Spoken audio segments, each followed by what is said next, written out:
Bonjour tout le monde, bienvenue à une autre vidéo de peinture acrylique. Cette fois, on va sortir un petit peu des sentiers. Oui, on l'a déjà fait, mais je trouve que c'est toujours intéressant de jouer avec deux techniques, ou plutôt deux méthodes de travail, c'est-à-dire un mariage entre le réalisme et l'abstrait. Je ne crois pas qu'il n'y a aucun règlement qui empêche l'un ou l'autre ou les deux de se marier ensemble.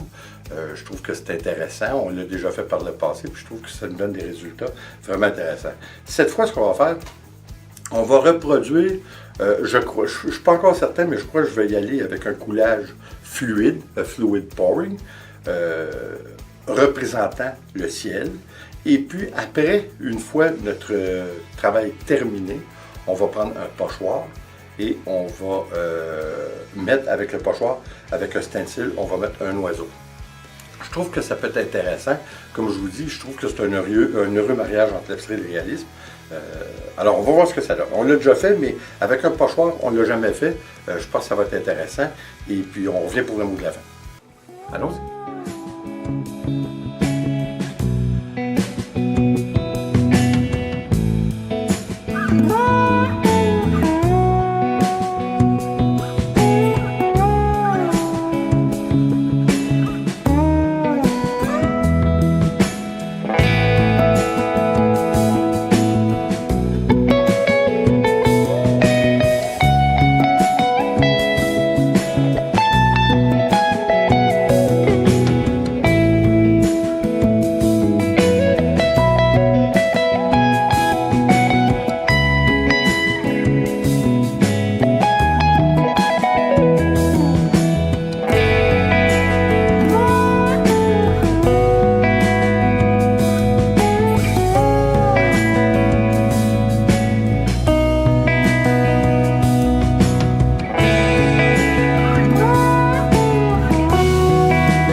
j'espère que vous allez être d'accord avec moi que cette méthode est très intéressante. Pour une fois, je vous parle au moment où le travail est fini. Comme vous avez vu, j'ai fait ma propre branche, mais on aurait pu aussi bien faire avec le pochoir et le stencil. On aurait pu aussi bien faire la branche qui nous était donnée pour le faire. J'aimais mieux faire la mienne, à toute fin pratique. Mais écoutez, je trouve c'est un heureux changement de mélanger les deux. J'aime bien travailler avec le pochoir. Et puis je suis obligé de vous dire que j'ai été vraiment agréablement surpris. J'adore ce mélange entre le réalisme et l'abstrait. Je crois que je vais m'y appliquer un petit peu plus parce que, comme on dit, à un moment donné, c'est bien beau le coulage acrylique, mais je veux dire, il faut sortir un petit peu de ce pattern qui, en fait, pour moi, ça commence à être un peu tout du pareil au même, là. Peut-être parce que j'en ai fait des centaines, mais je trouve intéressant de sortir un petit peu du sentier, puis de marier ces deux façons de faire qui sont très intéressantes. Et puis, évidemment, le ciel que j'ai représenté, évidemment, c'est un ciel abstrait. Alors ça, vous pouvez le faire à la manière que vous voulez. J'ai préféré cette façon. Bon, je suis en train de me beurrer un peu partout. Il en reste... Ici, là, c'est incroyable toute la peinture qu'il y a partout. Écoutez, c'est intéressant. Vous pouvez le faire à votre façon. Moi, j'ai préféré cette façon-là. Il y a plusieurs façons de le faire. Je trouve que l'approche, par contre, qu'on a pris, c'est-à-dire en y allant avec un coulage fluide, est préférable au verre renversé, exemple. Parce que le verre renversé nous aurait probablement donné des cellules. Écoutez, de toute façon, c'est un abstrait. Si vous préférez avoir des cellules, allez-y, évidemment, avec un verre renversé. Comme vous avez vu, j'ai mis un petit peu de Floetrol. Dans votre cas en Europe, c'est du EasyCrill. Je crois que c'est en fin de compte, c'est un médium de lissage, hein, si on veut. On n'est pas obligé d'en mettre. Pas du tout même, je vous dirais que c'est vraiment pas une nécessité, mais étant donné que je voulais mettre très peu d'eau, je voulais avoir une certaine profondeur à ma toile. Alors c'est pour ça que j'ai mis un petit peu de Floetrol, mais c'est vraiment pas nécessaire. Encore une fois, merci d'être là. J'espère que vous avez aimé, j'espère que vous allez l'essayer, parce qu'encore une fois, il y a beaucoup de gens qui me parlent et qui disent qu'ils ont des appréhensions, ils ont un petit peu peur de commencer. Il faut y aller. Si ça ne fait pas votre affaire, vous recommencez, vous passez par-dessus. C'est une belle forme de recyclage. Hein? Alors, il n'y a pas plus trop que ça. Encore une fois, merci d'être là. J'espère que vous allez revenir et surtout, vous allez l'essayer. Et comme toujours, s'il vous plaît, abonnez-vous, laissez un commentaire et partagez. C'est toujours apprécié. On se revoit pour la prochaine vidéo. Attention à vous.